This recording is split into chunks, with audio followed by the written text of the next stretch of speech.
Assalamualaikum warahmatullahi wabarakatuh. Kembali lagi bersama saya di channel Sylvia Andres Tenenggolan. Nah, di sini aku senang banget kembali untuk memaparkan materi yang sangat menarik untuk dibahas kali ini. Namun sebelumnya aku akan memperkenalkan diri dulu teman-teman. Perkenalkan, nama aku Sylvia Andres Tenenggolan dengan NIM 4402246534146 dari kelas KS 3D dengan program studi Rekayasa Perancangan Mekanik Sekolah Vokasi Universitas Diponegoro. Nah, di sini kita akan masuk pada materi yang sebelumnya kita udah bahas, namun sekarang kita akan bahas lagi sistem Autonix, yaitu sistem kendali temperatur dengan Autonix TK4S T4RN DAQ Master dari mata kuliah Teknik Otomasi dan juga Kendali.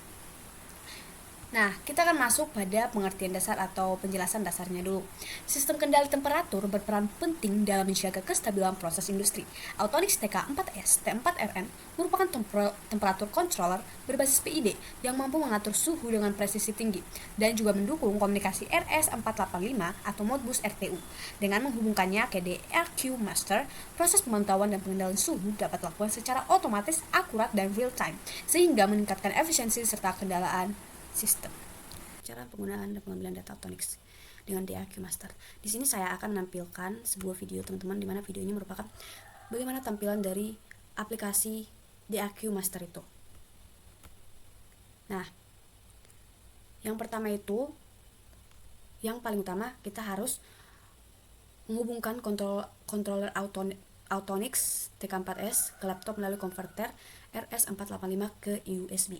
Nah, pada tahap ini kita perlu memastikan dua hal teman-teman, dimana port komunikasi atau COM-nya terdeteksi di laptop, dan baud rate, parity, dan juga address pada TK4S sesuai dengan setting di DAQ Master. Nah, tanpa pengaturan ini, data tidak akan terbaca teman-teman. Nah, kalau setting komportnya salah, apa yang terjadi? Nah, DAQ Master tidak akan bisa membaca data dari controller kita. Nah, di sini saya akan memutar videonya. Saya percepat ya teman-teman. Nah, bisa dilihat ya, ini adalah bagaimana DAQ Master ini menghubungkan laptop kita ini dengan TK4S kita.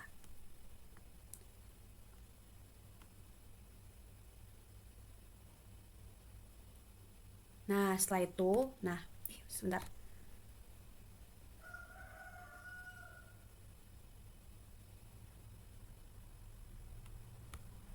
Nah, di bagian properti ini tadi kan udah terkoneksi nih, udah berhasil nih software kita atau DAQ Master ini ke TK4S-nya. Nah, setelah itu kita tambahin device baru, yaitu pilih Modbus Master, dimana kita akan memasukkan alamat atau address sesuai di TK4S, terus pilih port, misalnya COM3, terus COM5. Nah, setelah itu kita bisa menentukan parameter komunikasi seperti speed, data bit, dan juga parity. Nah, setelah itu kita bisa membuat tag untuk membaca data seperti present value atau PV, terus set value atau SV, yang dimana tag-tag ini akan muncul di bagian decklist teman-teman. Bentar ya, nih bisa kita lihat ya teman-teman. Pilih line graph. Nah, di line graph ini, line graph ini merupakan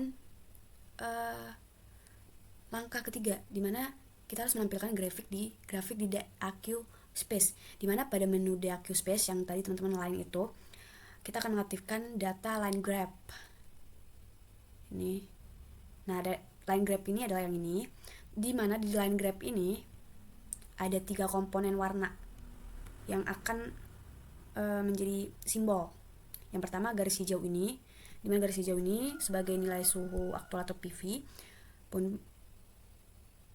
PV present value. Terus untuk yang biru atau yang pink ini, biru atau bisa juga pink, itu biasanya itu nilai set point atau SV. Terus untuk garis yang ungu ini, yang paling ini teman paling bawah ini biasanya adalah status on off atau output control. Nah, di sini kita bisa mengamati bagaimana sistem merespon ketika histeresis berubah. Nah, Nah, di sini ada lagi pengaturan-pengaturan, di mana di pengaturan ini yang akan menentukan kita tuh lagi melakukan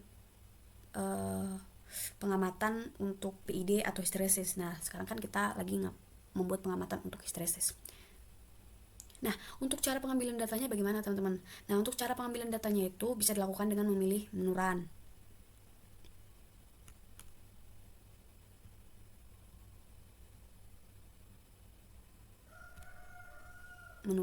Terus setelah itu setelah itu DAQ Master akan mulai menghitung atau merekam waktu, suhu aktual, set pointnya, terus status relay on off-nya.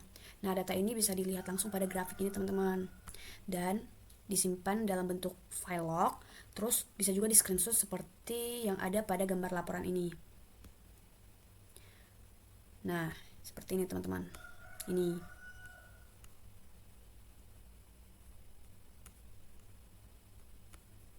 Nah, secara keseluruhan, teman-teman, penggunaan Autonix TK4S ini terdiri dari 3 langkah, bisa kita rangkum ya. Itu menghubungkan controller ke laptop melalui RS485, terus mengatur parameter komunikasi di DAQ Master, terus menjalankan DAQ Space untuk melihat dan merekam grafik suhu seperti status on off, terus SV, terus PV, begitu. Selanjutnya kita diminta untuk menjelaskan nilai parameter kontrol on off histeresis. Nah, di sini saya akan memberikan laporan atau melampirkan laporan kami dari kelompok kami kemarin saat melakukan praktikum ini. Ini saya jelasin dulu mana yang terbaik. Saya akan menampilkan grafiknya di mana ada 3 percobaan, yaitu histeresis 1 dengan suhu 50, histeresis 2 dengan suhu 50, HCS 4 dengan suhu 50. Nah,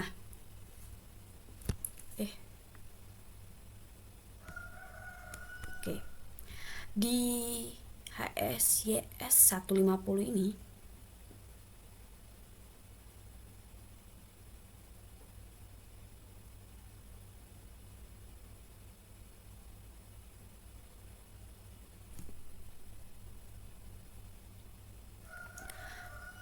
sekarang kita masuk ke bagian analisis hasil, dimana percobaan on-off histeresis. Di sini saya akan mencoba 3 nilai histeresis yang berbeda, yaitu derajat 1 derajat Celcius, 2 derajat Celcius, dan 4 derajat Celcius.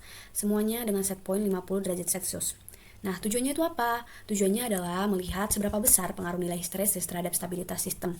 Nah, sebelum kita lihat satu persatu, coba saya tanya ke teman-teman di sini. Kalau histeresis terlalu kecil, kira-kira apa yang akan terjadi? Apa? Nah, benar, sistem akan sering on off dan itu bisa membuat aktuator cepat rusak. Nah, kalau histeresis terlalu besar, apa yang mungkin terjadi? Nah, betul, suhu itu jadi kurang presisi karena naik turunnya terlalu jauh. Sekarang kita lihat grafik pertama, teman-teman.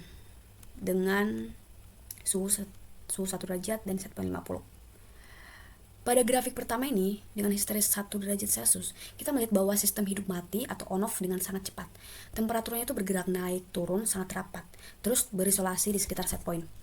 Saya ingin teman-teman membayangkan, kalau ini adalah pemanas air di rumah kalian, dan relaynya itu dia on-off 20 kali per menit. Apa yang akan terjadi? Ya, relaynya itu pasti akan cepat rusak. Ini yang disebut dengan hunting. Jadi, walaupun grafik tetap terlihat rapi, tapi kontrol ini jelas tidak sehat untuk perangkat aslina. Nah, yang kedua kita akan mengamati HCS 250 dengan histeresis 2 derajat Celcius. Di sini mulai terlihat perubahan besar. Switching on off jadi jauh lebih stabil, terus temperaturnya juga tetap berada dekat dengan set point, terus osilasinya tidak terlalu besar. Nah, coba saya ajuin pertanyaan kecil kepada teman-teman. Kalau sistem terlalu sering on off, tapi juga tetap menjaga suhu tetap dekat set point, apakah ini ideal? Nah, iya, ini adalah kondisi yang kita cari. Jadi, kalau histeresisnya itu 2 derajat Celcius, ini akan memberi kita keseimbangan yang terbaik. Nah, aktuatornya akan aman, terus suhunya stabil, tidak ada hunting, terus errornya akan kecil. Nah, secara umum tuh, grafik kedua ini adalah yang paling optimal dari grafik pertama tadi. Nah, kita masuk pada grafik ketiga. dengan HSYS atau histeresis 4 derajat Celcius dan set point 50 derajat. Di sini kita lihat bahwa switchingnya itu sangat jarang ya teman-teman, kelihatannya kayak bagus-bagus aja gitu. Tapi masalahnya itu suhu menjadi lebih jauh dari set point. Sesekali terlalu tinggi, terus sesekali terlalu rendah. Nah, coba teman-teman pikir, kalau AC di rumah kalian punya histeresis selebar ini, apa yang akan terjadi? Nah, kamar bisa tiba-tiba terlalu dingin, terus baru kembali panas. Kan gak nyaman ya? Nah, itu yang akan terjadi pada grafik ini teman-teman. Aman untuk aktuator, tapi tidak presisi atau kurang presisi. Nah, kesimpulannya teman-teman, dari grafik ketiga ini, 3 grafik ini, kita bisa simpulin bahwa histeresis 1 derajat Celcius itu terlalu kecil dan menyebabkan hunting. Terus kalau histeresis 0,4 derajat Celcius itu terlalu besar dan menyebabkan error terhadap set point dan semakin lebar. Nah, untuk histeresis 2 derajat Celcius ini berada di tengah-tengah yang memberikan stabilitas dan akurasi yang terbaik. Jadi, untuk histeresis terbaik atau parameter kontrol yang paling optimal bisa kita lihat pada histeresis sebesar 2 derajat Celcius karena menghasilkan kinerja sistem yang lebih stabil dan responsif dan tidak membebani aktuator. Di sini saya akan menunjukkan teman-teman, di spreadsheet ini merupakan data otomatis dari aplikasi tersebut dengan spreadsheet ini. Nah, saya akan melampirkannya nanti di deskripsi video saya ini. Teman-teman, selanjutnya kita akan masuk pada PID controller. Sebelum aku masuk, saya menunjukkan di mana nilai PID terbaik.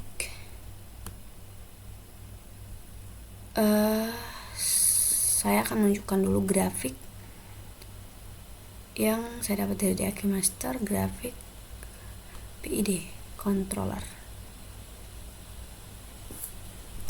Dimana ini grafiknya ini adalah datanya. Di sini ada 10 percobaan dan lengkap yang didapatkan dari DAQ Master. Nah, sini saya akan menunjukkan grafiknya. Nah, pada percobaan ini saya akan mencoba mencari setting PID terbaik untuk mencapai suhu 50 derajat Celcius dengan kontrol time proportional. Cara tuning yang saya pakai sederhana dan memang ini cara yang paling umum digunakan, yaitu mencari nilai P terbaik dulu dengan I dan D dimatikan. Terus saya setelah mendapatkan P terbaik, saya akan menambahkan I untuk menghilangkan error. Nah, terakhir saya akan menambahkan D untuk meredam overshoot dan membuat sistem akan lebih halus. Nah, sebelum saya menjelaskan hasilnya, saya mau tanya dulu kepada teman-teman nih. Menurut kalian, apa yang terjadi kalau nilai P itu terlalu besar?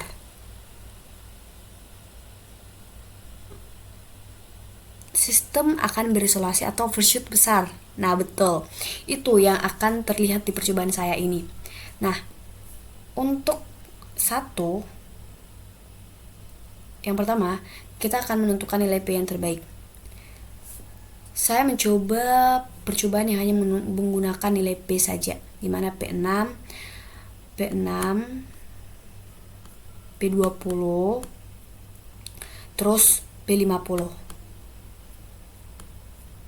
Ya, P6, P20, dan P50. Nah, begitu saya lihat grafiknya, hasilnya sangat jelas teman-teman. Dimana di P6 ini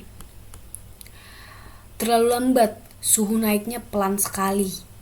Terus di P50 itu sangat cepat teman-teman naiknya, tapi overshoot besar dan grafiknya berisolasi. Nah, di P20 naiknya tuh cepat tapi tetap cukup stabil. Nah, di sini saya sempat tanya ke diri saya sendiri, teman-teman. Lebih baik cepat tapi berantakan atau agak lambat tapi stabil? Nah, jawaban yang saya dapat itu yaitu cari yang seimbang. Dan yang paling seimbang dari ketiga percobaan itu bisa kita lihat di P20. Nah, setelah itu kita akan menambahkan I untuk memperbaiki error. Setelah saya menemukan P terbaik, saya akan mulai menambahkan unsur I. Saya mencoba beberapa percobaan di mana I20,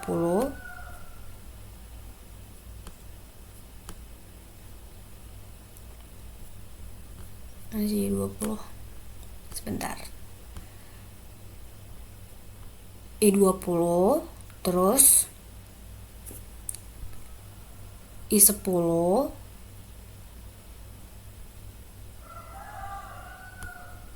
I10 dan juga I15. Nah, di I10 bisa kita lihat dia mulai memperbaiki error dan juga responnya tuh lebih rapi kan. Nah, di I20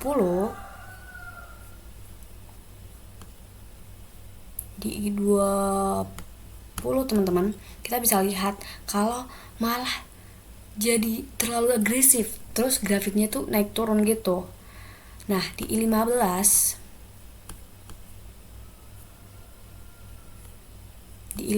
ini bisa kita lihat dia paling pas, terus errornya juga cepat hilang dan grafik tetap stabil. Nah, di bagian ini saya juga sempat bertanya nih, kenapa tuh kita butuh I padahal P sudah ada. Nah, ini berfungsi untuk mengejar kesalahan kecil yang ditinggalkan oleh P. Nah, kalau P itu ibarat kita tuh mendorong pintu, terus I itu kita memastikan bahwa pintunya itu benar-benar tertutup rapat. Nah, yang ketiga yaitu kita akan menambahkan D untuk meredam overshoot. Di sini saya lihat di D10, terus D15, dan juga di D20. Dimana untuk di D10 sendiri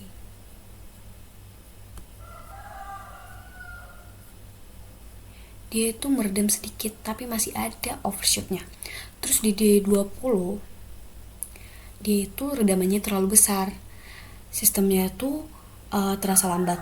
Terus di D15 dia itu redamannya pas, terus responnya halus, terus nyaris juga overshoot tapi dia tetap kembali. Nah, di sini saya tanya teman-teman, kalau dia itu terlalu besar, kira-kira apa yang terjadi? Yap, sistem jadi lambat merespon perubahan. Nah, itulah yang saya lihat pada percobaan D20.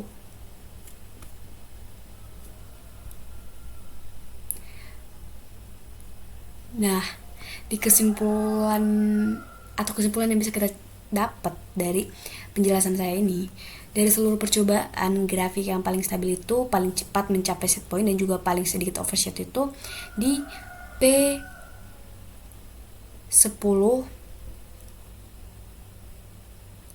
I15 D15.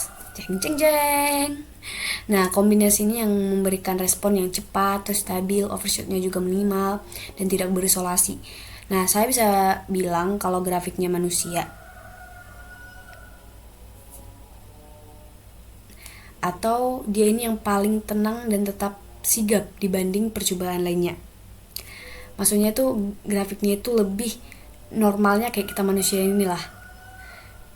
Dia bisa tenang terus tapi bisa tetap sigap kalau dibanding percobaan lain.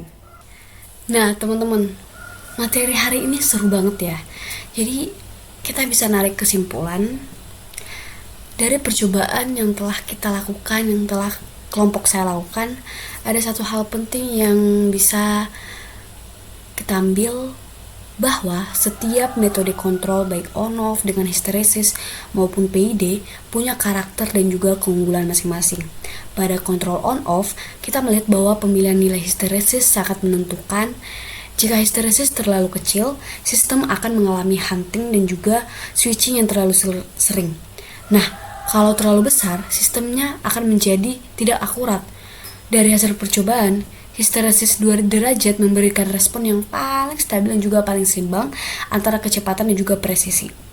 Sementara pada kontrol PID, penyetelan parameter P, I, dan D menunjukkan bahwa setiap komponen punya fungsi penting. P menunjukkan atau menentukan kecepatan respon, I menghilangkan error jangka panjang, dan juga D untuk meredam overshoot.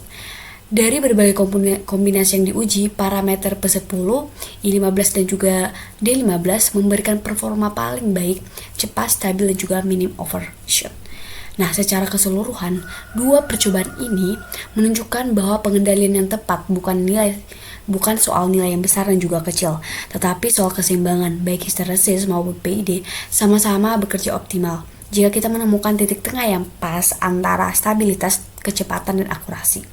Harapannya melalui percobaan ini, kita dapat memahami bahwa tuning bukan sekedar memilih angka, tetapi memahami bagaimana sistem merespon setiap perubahan. Nah, sebelum saya tutup, saya ingin bertanya satu hal kepada teman-teman untuk kita renungkan bersama. Jika kalian harus memilih satu, stabilitas atau kecepatan, mana yang paling penting untuk sebuah sistem kontrol dan kenapa? Oke, begitu presentasi dan juga pemaparan materi hari ini yang bisa saya sampaikan. Untuk pertanyaan saya, teman-teman bisa komen di bawah dan berikan jawaban yang menurut teman-teman pas dan sesuai dengan materi kita hari ini. Nah, untuk itu saya mengucapkan terima kasih dan sampai jumpa dan see you di next video. Bye bye.